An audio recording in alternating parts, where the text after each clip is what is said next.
It started when my son Chase was a year and a half, and we took him to the doctor for his well check, and he had developed some eczema. So they suggested a topical steroid for him. We applied the steroid to him twice a day, and in about a week, the eczema went away, and he was doing a lot better.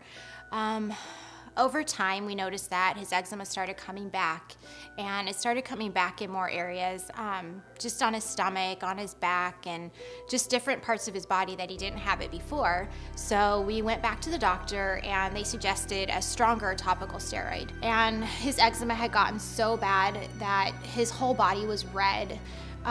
He looked like a third-degree burn victim. His skin started peeling off, like we'd walk around the house and just pick up pieces of skin like he had a peeling sunburn. He was in a lot of pain. He wasn't sleeping. He had lost so much weight. He was down to 18-month clothes. He couldn't really eat anymore. He had become really lethargic. He would spend days on the couch. We would get him up in the morning and bathe him and put him on the couch, and he would see his sisters play, and he couldn't get up. We had to pull him out of preschool because it had just gotten so bad. And then we noticed we would wash his hair, and his hair was just by the globs. His hair was just coming out. He lost all the hair on his body. He started to lose his hair on his head, his eyebrows he had lost. At the time, we still didn't know what was going on. We went to the doctor, and they suggested a stronger steroid. And I told him, he's been on steroids for a year and a half, and his eczema is getting worse. And they said, he needs a stronger steroid. So we got a tub of steroids from this particular doctor, and they told us to just liberally rub it all over him day and night as much as he needed. So we did. He was just getting worse. He was just to the point where he couldn't really talk. He actually stopped walking for 2 months. We had to carry him everywhere. He had no movement in his legs. He lost muscle mass. His organs were shutting down. Essentially, he was dying. We were between 4 or 5 different hospitals. We saw specialists all over. Every single one gave us more steroids. So the last doctor we saw, number 13, she comes in the room and she looked at him, and he couldn't move, he couldn't talk, he couldn't do anything. And she says, we're gonna admit him.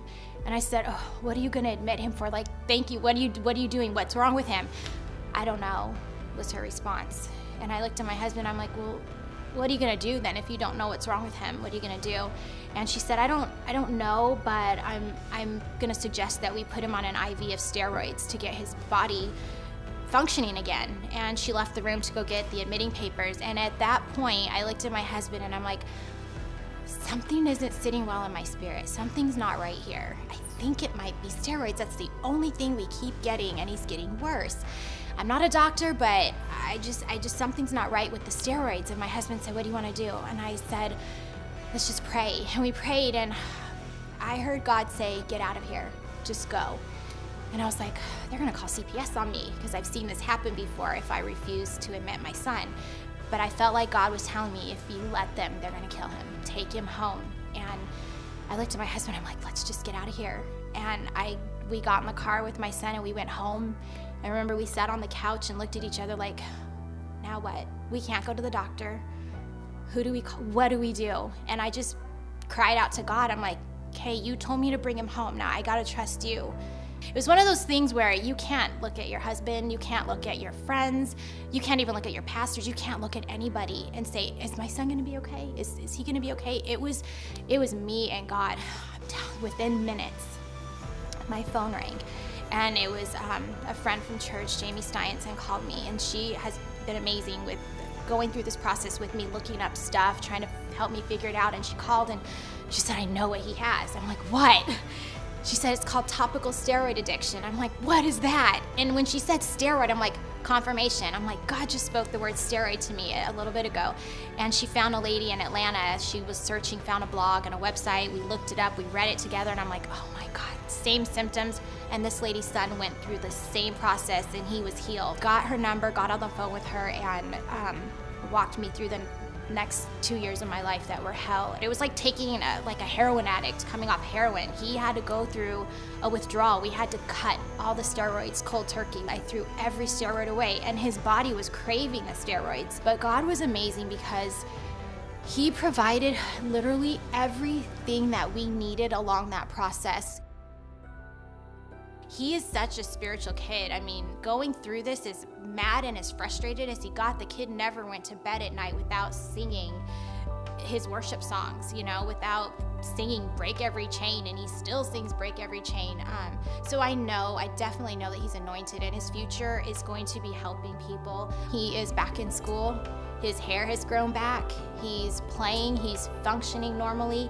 He's never been on another steroid, and all of the allergies that he had before are gone. He tells people Jesus healed me, and the other thing is now on the support group, I've become a mentor and an advocate, and Chase and I both are a support for them. Chase and I pray for the other kids that are going through this. Something that strengthened my faith, because it wasn't something that came quick. It wasn't something that came fast. It wasn't something where you hear I brought him to healing services. We did everything, and it's not, and God healed him. But I was more like, I thought, when we did that stuff, that he was just gonna be instantly healed. And he was healed, but it came through a process that God needed to walk me through so that I knew the power of faith. As young as he was, he knew what he went through. He knew the process, and he knows that God healed him. When people ask him, oh, you look so much better, and he'll say, Jesus healed me. So he knows, and I know that he's going to do big things with this.